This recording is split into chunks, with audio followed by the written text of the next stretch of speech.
18 dekabr 2025-ci il bir təcili xəbəri diqqətinizə çatdırıram. Zəhmət olmasa üstəgəl işarəsini vurun, kanalımıza abunə olun. Azərbaycanın tanınmış iş adamı, SOCAR-ın İnvestisiya Departamentinin keçmiş rəis müavini Adnan Əhmədzadə yaxın vaxtlarda həbsdən azad edilə bilər. Statifo xəbər verir ki, bu barədə Musavat.com rəsmi olmayan mənbələrdən məlumat əldə edib. Həmin məlumata görə məsələ ilə bağlı hazırda hüquqi və siyasi müstəvidə son qiymətləndirmələr aparılır. Onun işi məhkəməyə getmədən istintaq mərhələsində xətim oluna bilər.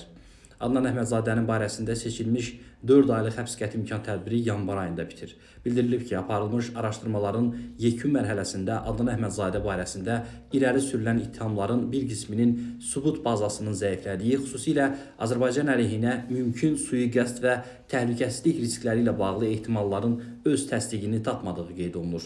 Həmçinin Ramiz Mehdiyev xətti ilə mümkün əlaqələrə dair iddiaların da ayrıca araşdırıldığı, onların da özünü doğrultmadığı bildirilir.